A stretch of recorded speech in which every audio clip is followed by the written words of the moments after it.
Nafashwe ku ngufu mu rugo baranyirukana ngeze ndameze 6 mu kunyirukana wari wantenda kuko tutakundanaga bamugira impuhwe ntibamufunga ngo n'umuntu wabo ngo ni imfura ako akaba yari umusore ukomoka i Kigali. Ni imfura gute? Sinzi impamvu babivugaga. Sogokuru we yaravuze ngo ni imfura ntago yamufungisha. Uwo musore rero abonye ko batamufunze ahita anzana iwabo i Kigali. Ndameze 6 ndazambi iwabo ndahabyarira mama waranyakira arankunda pe. Ngo rukundo ntandi ndarubona. Mama uwo muhungu waguteye? Mama umuhungu. Yego. Ndagaruka rero iyo nshuro yambere mbi mu buzima yaramahiraga ariko sinari nemerewe kugera mu kazi ke. Nari umugore wo mu rugo nta muntu wemerewe kunsura ntawe nemerewe gusura. Sinemerewe no kujya gusenga. Sinemerewe guhamagara umugabo kuri telefone. Uvi inkuru yanjye. TG Automobile iyi ni kampani igurisha imodoka zitangiza ikirere kandi zigezweho zakozwe mu mwaka wa 2025. Bafite izikoresha amashanyarazi 100% ndetse na hybrid z'ubwoko bwose. Iyi uri kureba ni Kia yakozwe mu mwaka wa 2025, indi ni BYD iri mu zigezweho ku isi zikunzwe cyane. Izi zombi rero zikoresha amashanyarazi 100%. Komforo yizi modoka muntu wanjye ndayigutuye ngutuye no komforo kabisa uyicaramo kagira ngo nyine uri muri salo ya danje hano heza cyane. Umuziki wazo nyine iyo wumva ari umuziki wakahebuzo kwa kundi nyine wumva amaufa yo mu modoka kumva ni ibintu birenze cyane. Uzi ko zifitemo technology ndetse na system ya AI. Ibaze ko rero yuguze imodoka baguhana warranty y'imyaka 4 yose agashya rero. Kwishyura no kwishyura mu byiciro kandi imodoka ukayitwara panabye byo kuvuga ngo urishyura mu byiciro ubundi isigara ngaho paka uzayirangizamo. Bagane ku cyicaro gikuru kuri etage iri ruguru gato y'akarere cyangwa ku cyicaro mu mujyi wa Rubavu. Uzi ikindi kirenze banakora taxi mu mujyi wa Kigali ndetse n'ahandi wifuza mu Rwanda. Duhamagare kuri 0785 08 43 ni TG Automobile igisubizo wari ukeneye. Nikaze mu kiganiro inkuru yanjye, nikaze kuri buri muntu wese udutega amatwi. N'umugisha ukomeye cyane kuba wahisemo kumva inkuru yanjye. N'iby'agaciro gakomeye cyane. Imana iguha umugisha. Nizere ko mumeze neza rero. Buri muntu wese navuga ngo uyu munsi muri buno buzima buhenze n'ubuzima navuga ngo uyu munsi buhenze cyane ku isi yose ntabwo ari wowe wenyine. Abenshi birimo biragenda bisa naho bibatera wenda ibibazo bitandukanye by'imibereho itari myiza mu mutwe, mu kurya, mu kuba muri rusange ugasanga ntabwo bimeze neza. Ariko you have to fight. Ugomba kurwana, turi ku isi. Buri kimwe cyose uzagiramo ujye umenya ko ugomba kurwana. Ntacyo uzageraho ku isi utiyushye akoye. Uwo waba uri we wese. Bibiliya nivuga ngo umugabo ngo uzarya ko yishakuye. Ntabwo ari umugabo gusa. Murabibona ko n'abagore nabo biyuha akoye kugira ngo bagere ku byo bifuza kugeraho. Hari abadamu mufite abagabo, hari abadafite abagabo, hari n'abafite abagabo ariko ugasanga nabwo mwiyuha akoye tujoro.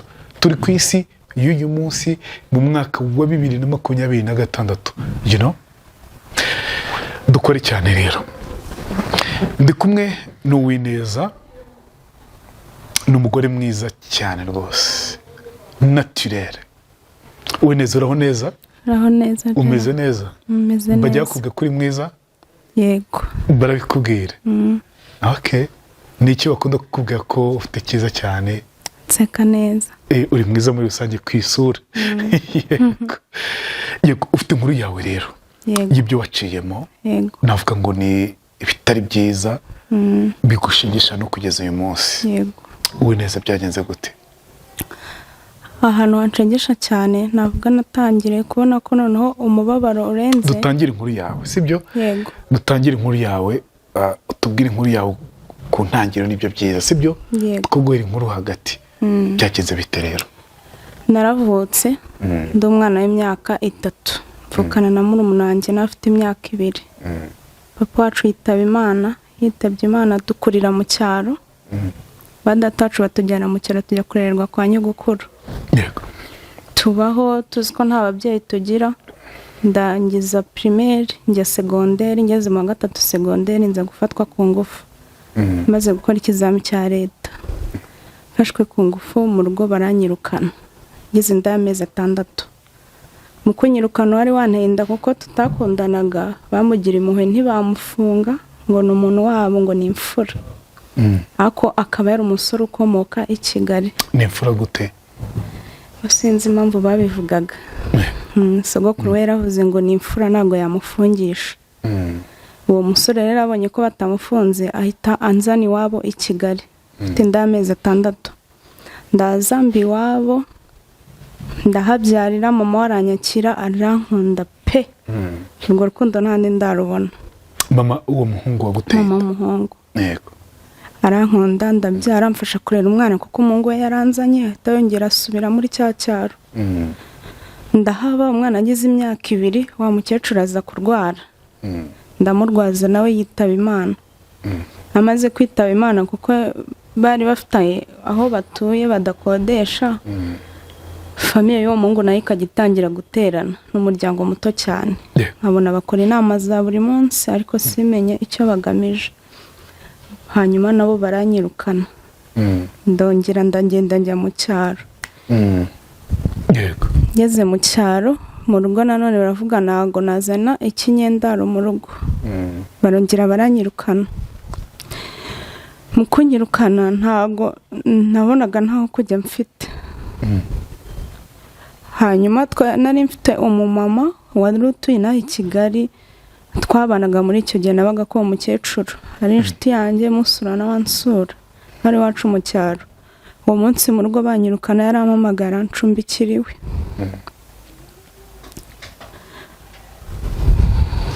komere tubaniwe. Jira yaramfashije. Nari mfite umwana muto nabo nta buzima bari bafite, ariko barantunga. We n'umugabo we.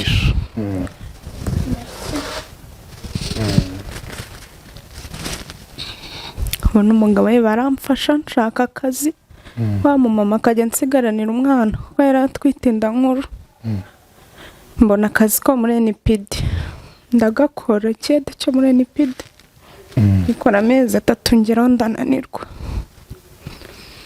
Mama turakomeza turabana mpembwe, nza gushaka inzu none mbana na murumuna we na wa mwana wanjye. Umwana ageze igihe cyo kujya ku ishuri, wa undi twabyaranye mbere ko kwa mukecuru ajya gupfa yaranshimiye ansigira ubutaka bw'ahantu bari batuye. Ako ntago yigeze asinya. Rero arambwira ni muhe ibipapuro ko nundi ntabimuhaye azajya ku murenge akagura ibindi. Ni muhe ibipapuro azanyitura kurihirira umwana. Ndamwemerera ashyira umwana mu ishuri. Nanjye ndakomeza nshakisha ubuzima. Umwana yangiza maternelle ya 3. Agiye kujya mu wa mbere, urumva nabaga nabwo mufite. Ajya kwa papa we yagaruka aho ntuye gutyo. Ibyo biza kurangira umwana abaho gutyo, ariko ishuri rikajya ryanga. Kwiga wapi n'ubu baracyari mu wa 2. Urumva yaradindiraga kubera kwishyura ishuri byabananiraga. Mu kazi rero nakoraga akazi bisanzwe, nza kuzasohoka. Ubwo arashize imyaka 8 nza gusohokera mu kabari ndi kumwe n'andi bantu. Asanga umubosi ntabwo nzi ko ari we nyiri kabari. Inshuro ya mbere, inshuro ya kabiri aza kuntereta. Turakundana, hashize nk'amezi 5 antera inda. Mu kuntera inda ntabwo yigeze anyirukana. Twaragumanye mbona urukundo raryoshye, ntangira kumva ko nta kibazo, numva ubuzima none ndabufatishije, numva ngiye kunezerwa. Ngeze inda hafi y'amezi 4, urumva guhera ku kwezi kwa mbere ntago nagiye kure, nari ndi hafi ye. Amfashwa ashoboye. Ahita none atanya kunyinjiza muri business ye nkakora. Abantu barabimenya ko nabaye umugore nyine, nawe ntabihakane. Ngeze inda y'amezi 8 aranyimura.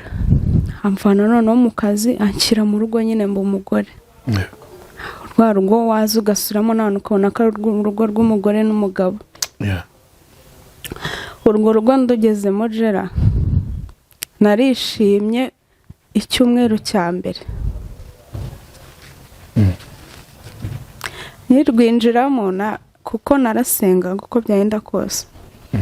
Narishimye ndavuga Mana byibura ugiye kunyubakira kuko ubwa mbere narabyaye biba bibi. Ariko umwana kabiri ngiye kumubyarira mu rugo. Nitwite icyumweru cya mbere nari nishimye urumva abantu badusura inshuti ze ariko afite inshuti magara cyane. Kuntegetswe kuyubaha n'abanyikunda cyane nayikunda. Y'umupapa. Ngomba kuyubaha. Iyo nshuti nayo yari ifite umugore. Icyo cyumweru cya mbere cyarangiye icyumweru cya kurumva niteguraga kubyara baza kudusura babana. Haza n'undi muntu murumva urugo rwaga rwuzuye. Amasaha amaze gukura ya famiye itangira gushwanira mu rugo iwacu. Irashwana batangira gutukana uko bahuye. Ya nshuti magara. Barashwana we n'umugore we. Mu gushwana umugabo asa nk'ugira ngo agabanye wenda umujinya asohoke yambara inkweto atahe. Arasohoka mu kugaruka aravuga ngo inkweto zanjye ziri hehe. Turacece kurumva njye nabaga ncecetse n'agatege. Umugore rero mu gusohoka agiye kumushaka inkweto z'umugabo nawe aravuga ati ahubwo se njye zanjye ziri inkweto ziba zirabuze. Cyari mu gipangu inkweto zose zari hanze imiguru y'abantu 5 bari mu nzu barangije batwara inkweto z'umugore n'umugabo. Urumva uwo munsi twebwe twabatije zacu. Kuva izo nkweto zagenda nta mahoro nongeye kugira. Uretse byari byo kwanga amakupure yashwanaga ukongera kwiyunga n'umuntu wawe. Noneho no kwiyunga n'ibyari bigikunda. Narindire mbyara umwana ariko nta munezero na muke nari mfite. Ndababara nta gaciro nta kugara bya bindi byose nabonaga birarangira. Nkora nibaza inkweto zagiye hehe. Najya no gusenga bimwe tuvuga kubaza Imana kuvuga Mana ndashaka kumenya aho inkweto zagiye. Inkweto za ya couple. Inkweto za couple nizo zonyine zabuze kandi hanze hari imiguru 5. Urugo rutangira kuba rubi. Urumva ya couple niyo famille nari mfite urumva nta famille. Yego. Iyo couple niyo yatubaga hafi niyo yampembaga kuko umusore niyeza anyereka iwabo. Iwabo simazi nawe iwacu ntahazi uretse kwa mama wanjye. Izo nkweto zimaze kugenda rero nibwo ibintu byose byatangiye guhinduka. Ninde wakubiswe ni njyewe. Ninde mugabo arunakara mu kabari ninde mugabo udataha ni njyewe. Nyine ntangira kuba ikibazo. Noneho bigera ku rwego wa mama urumva we twaraganiraga ariko atari cyane. Numva ko hari icyo ngomba kugarukiraho nari maze kumenya ubwenge. Umunsi umwe aransohokana rero ansohokanye umugabo biramubabaza kandi nari namusabye uruhushya. Arunyima namaze kugerayo. Icyo gikino yamanishije yaraje amanura imyenda ye nka 9 z'ijoro. Arambwira ngo ntago ndi umugore we ndi umukobwa babyaranye. Sinzongere kumwita umugabo we. Araza asezera umwana umva rwari uruhinja rw'amezi 2. Hanyije aragenda. Ntago twakodeshaga jera.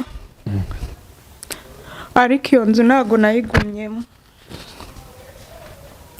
Uwo munsi agenda bukeye bwaho numvisha amabuye mu rugo. Magarara hanze mbona nta muntu uri gutera amabuye. Ahantu twari dutera rero hari umunara. Hari abantu baje gukora uwo munsi ndabaza nimwe muri gutera amabuye hano. Ndihoya. Kwera ko yari urumva yantaye nta kintu cyo kuvuga natangiye kugira ubwoba ndangije nanjye ndagenda. Muva mu nzu. Mfata ibintu nce ndavuga n'ubundi yantaye reka ngende. Ndagenda njya gutura ahantu ndikodeshereza mfite udufaranga duke kumwe abo mama bagavura. Ndikodeshereza ndabwira nagiye uwo munsi. Ntabwo ati wagiye ute ndabwira uko byagenze. Tuza kwiyunga arambwira nago ashaka ko umwana we ajya kuba kure. Yego. Urumva yangaruye mu buryo bwo kuzana umwana we hafi. nawe ndavuga nta kibazo urumva nari maze ukwezi narahukanye ubundi ubuzima nawe bumaze kuncanga umugore uhahirwa byari bibyanze ndavuga kansubireyo ndagaruka turongera tubana neza iminsi ya mbere ariko ba bantu nta rukundo nongeye kugirana nabo kuva uwo munsi nakahukana ni ukuvuga ngo iyo nagendaga nkahukana n'umugabo wa mugore yaragendaga nawe yaramutaga mbese bo bari babayeho nko gushimishanya niba urugo rumwe rwasenyutse n'urundi rusenyuke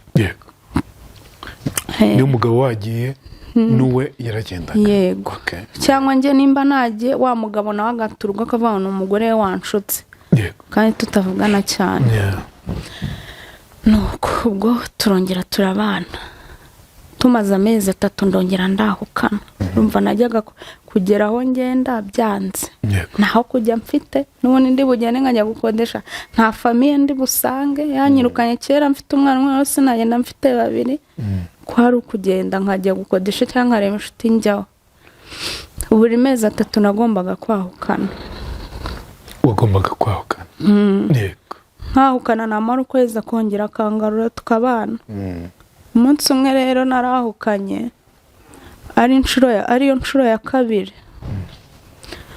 ngiye kugaruka ndavuga mana ndagiye ariko niho ushoboye byose uru rugo nutarwubaka kuri iyi nshuro ntabwo nzarusubiramo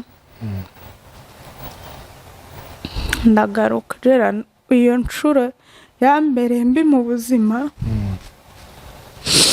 n'ubu narwaye umutwe udakira icyo gihe nibwo nabonye ko wa mugani bavuga ngo umugabo n'umwana wundi nibwo nabonye ko ari ibyo umuntu wawe uciye afite impamvu sinzi niba ari umunyarwanda icyo gihe noneho nibwo nabonye ko nari narashatse cyangwa se nari narahubutse cyangwa se hari ibindi nirukiye ntigeze nitonda narakubiswe inkoni noneho ntigeze nkubitwa na mbere kandi wamureba ukabona ni umwana mwiza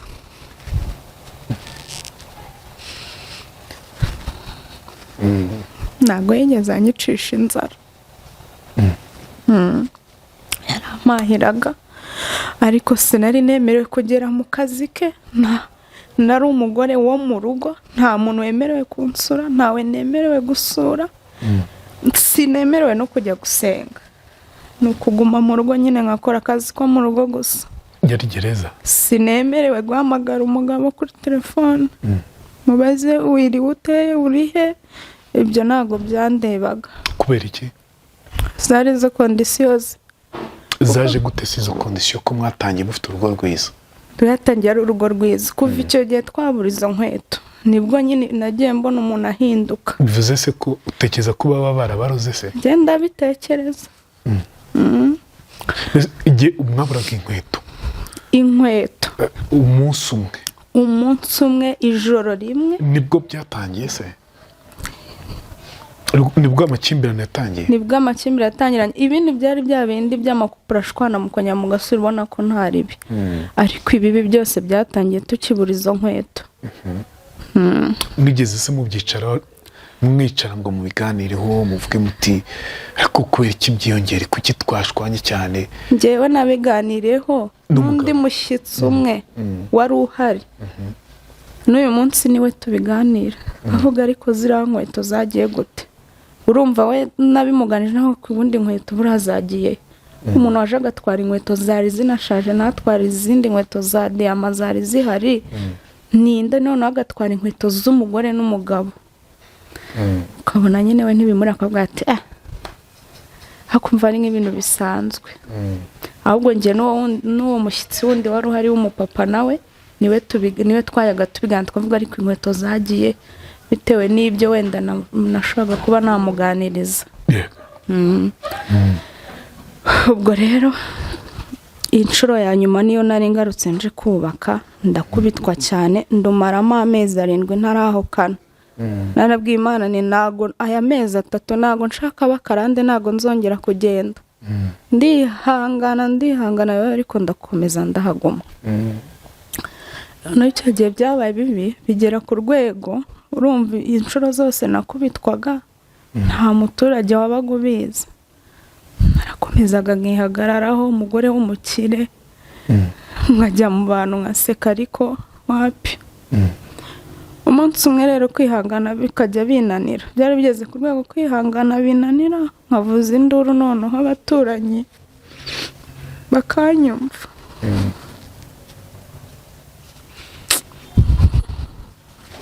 ukomere. Narabaye nk'umusazi, haniga nakumva ngiye guhera umwuka nkagenda nkarangaza igipangu nkahamagara nkabwira nti nimwinjire mwese murebe, ntago nzakomeza kumuhishira ndananiwe. Icyo gihe abantu barinjiye, urumva yagiye akingura idirishya ryo hirya nanjye nkingura iryo mu kindi cyumba, akabwira abantu ko ngo ndi kwiyiriza, nanjye nkabwira ntarababeshya. Bigeraho ba bantu barinjira baza mu nzu muri salo, rero nta muntu wari uzi wanjye, babonaga igipangu ariko twakunda uganira n'abamama kuri botike, nta wari uzi wanjye mu nzu kose. Uwo munsi abantu barinjiye hazamo n'abapapa,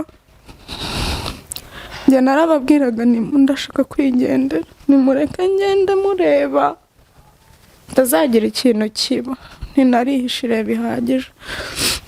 Arangije aricara araseka arababwira ngo nimurebe, nimurebe uwo mugore ukuntu ari mwiza, ati murareba mukabona nakikubitira umugore, njye ntabwo nakubita umugore wanjye.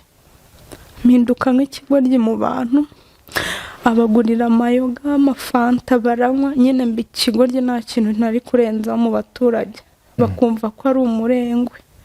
Kababwira nishyura inzu ingana gutya, umugore muhibi arashaka ko ntaha kare gute, nyine aba ari njye ahirikiraho amakosa.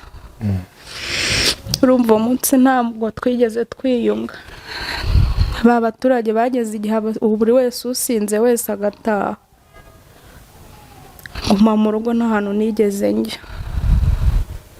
Ubuzima burakomeza buba bigera ku rwego noneho buri wese atangiye kurara ukwe, kubera inkoni najyaga kwihisha mu kindi cyumba. Ariko hano nari n'uyu muntu nyine inzu zabaga zegeranye, hari umumama wanyumvaga nuko nyine iby'i Kigali ntawaza ngo yivange, ariko yaranyumvaga. Byagezeho finali rero numva ndananiwe, numva biranze, ndamubwira reka dutandukane n'ubundi, urabona uru rugo ntaho ruvana nawe urugero, umugore utagira ijambo we umutunze mwiki. Arageje arambwira ngo nabamukoreye, ntabwo nzafata ibintu byose byo mu nzu ngende. Ndamubwira se nicyo kintu wamemba? Arambwira nimba nshaka kugenda nzagende, n'ubundi ngende umurara nta mugore nshaka, ubundi wazajya ukajya kurera abana bawe, hata kubundi urangana utubusute. Nyine yakunda kucinja ko ngo nazanye inda, bakabibwira n'abandi bari kwiyo ko nazanye inda, bamuhaje uriya mugore umuhora iki, umugore wicaje mu rugo akaba nta stress agutera, akakwemerera kwicara mu rugo, uramuhora iki, wakubatse. Akavuga ngo yanshatse ndi mwiza none nabaye mubi, nazanye inda ngo kandi ambuza kurya ibiryo byinshi nkakomeza nkabirya. Kuri iryo jambo ryagezeho ngemera nk'uwiyakiriye, numva mbaye nk'ikihebe, noneho nkajya mbirira icyo. Nyuma rero twaje gutandukana, ndagenda, urumva nari umugore wo mu rugo, nta kintu na kimwe narinze usibye akazi nakoraga mbere ntarahura nawe. Ntandukana nawe ndagenda, abagara abayobozi bagufiya, ndabwira ndagiye, barambwira uzagende, nawe aranyemerera nzagende, mfata ibyo nshoboye ndagenda. Nuko kuva icyo gihe ntabwo ndongera kumubona, nta nubwo mvugana nawe. Uyu munsi se utekereza ko ari iki wenda cyatumye mutandukana? ikintu cyatumye uko dutanga atagukundaga cyangwa nuko wenda wa mugani wabyibushye nk'uko yabivugaga? ntago mbizi keretse wabyivugiye, ariko ngewe ikintu ntekereza, urumva we akazi akora ahora n'abakobwa benshi cyane, n'ubundi icyo twapfaga kenshi kwabaga ari uko nafushye kandi nawe akabinyereka. urumva rero n'ubundi none se si ibimenyetso sinabaga mbibona abakobwa, naho hari n'igihe najyaga no mu kazi tukarwana dupfuye aba bakobwa mbasa. Hari igihe byigeze kujya mu kazi ke mukarwana? duhe icyo gihe byari bimeze bite? Icyo gihe nari nariyakiriye n'undi mu rugo, ntamubaza ntamuhamagara ntacyo, ariko urumva umubabaro uba ufite waracecetse kugira ngo wenda inzara itazakwica. umunsi umwe ndavuga ariko ubu wajya kureba uyu muntu uhora ambwira ahora mu kazi ntacyo mvuze, kaho twahuriye mpaza ari nahagikorera wajya kureba. ariko bwarashize igihe anyurira umwana w'umukobwa ambwira izina rye runaka, we yarize azi icyongereza nyine ari ryo zina rye riba mu rugo. ndagenda njya kureba mbizi ko umukobwa ariho akorera, ngezeyo ndahamusanga nsanga baricaranye gitondo nka 12:00. n'undi mupapa umwe, ndaceceka ndavuga ko mutanyakira, baranyakira. ndangije uwo mukobwa niwe waje kunyakira, ndamubaza se ni wowe runaka? arambwira yego. bitamaguruka ndavuga ni wowe runaka izina ryawe rihora mu rugo rwanjye?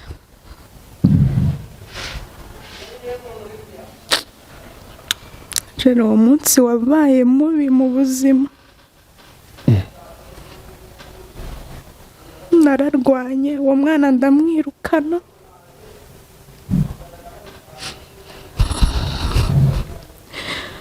ndi kurwanira urugo rutazigera rubaho.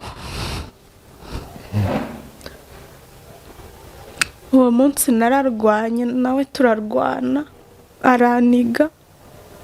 mbonye anize nibwo nahise mbona ko nta muntu mfite burundu, kandi uwo munsi nabwo narongeye ndataha nsubira mu rugo hano nigeze njya. ariko urumva nahoraga mfite ubwoba kubera ibintu nakoreye mu kazi ke. we ngira atagasaka kwereka ko afite abandi bakobwa, yabavugaga ati yavugaga ko ari ibitangaza, kandi nawe yagushatse avuga ko uri igitangaza. abakobwa beza ni abana bize, ni abana barezwe, ni abana bafite iwabo. nyine akanyibutsa ibyanjye ko ntaho kujya, bwari bwo buzima guhora nyibutsa ntacyo ushoboye, ntiwize, ntacyo umaze, ubundi uyu mwana wanamukoresha w'umuwaka. byageze ambwira ko arambwira ntabwo ndenda ushaka kubwira umuntu bite, ukamutegereza mu gitondo. urumva hari igihe twakundanaga, numva arambwiye wenda ati untekere iki ndataha kare. uwo munsi wo gutaha kare niwo wabaga mubi. gute? yaragendaga, urumva nkahora ntegereje mvuga ntabwo ndi buryame ntamugaburiye, ndamushaka wenda turi bwiyunge uwo munsi turi buganire, agakomeza ambwira ndaje bukarinda bucya nyicaye mu ntebe nanasinziriye. mu gitondo rero akinkubita amaso ahingutse, numva nkamubaza se byagenze bite, ko ambeshye byagenze bite? urumva amasororo ari ku meza narindiriye umuntu ntawe. icyo gihe twarugwita nk'ubitwa nta kindi kintu. byageze ku rwego batekereza ko atari umuntu twari twaramenyanye. ni iki navuga ngo kidasanzwe utajya wibagirwa cyakunaniye kwibagirwa bitewe n'ububi byabikoranye? ikintu kidasanzwe ni uwo munsi nkingura igipangu ngo abantu binjire. niwo munsi nananiwe kwihangana ariko uniga, kandi umwana turi iruhande. ngiye guhera umwuka ndabwira ushaka kunyica umwana areba. nibwo yahise mvaho arirukanka. uwo munsi ntabwo njya nkwibagirwa kuko abaturage bose nibwo bahise bamenya ubuzima noneho mbayemo. uyu munsi umva mu mutima hameze hate? haraboze jera, ayo maruma arashyiramo nk'igiti nkahashima.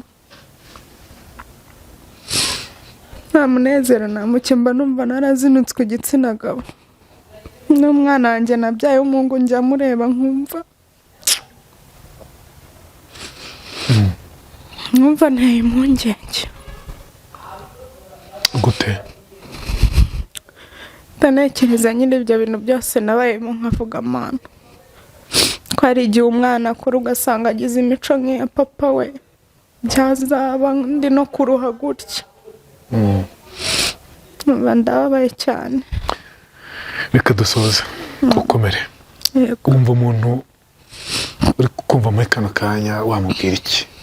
ikintu namubwira cyane cyane abana b'abakobwa, ibintu byo guhubuka abonye umuntu ko wari uri mu buzima ubibonye afite amafaranga akuryoheje aragushukashutse, bitonde cyane kandi basenga. uburara bwose wakora utanasenze Imana ntacyo bimara.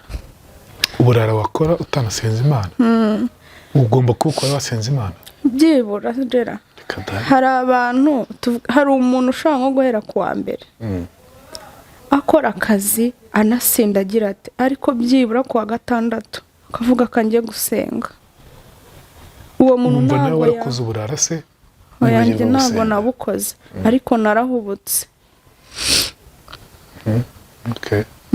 narahubutse kuko uwo munsi mubona nkabona akabari twasohokeyemo nake nanjye nahise ntekereza ko ubuzima bwanjye bugiye guhinduka kandi ubona ari n'umusore mwiza. uwo munsi narahubutse iyo aza kuba nsenga wenda mwuka yari ari bunyobore.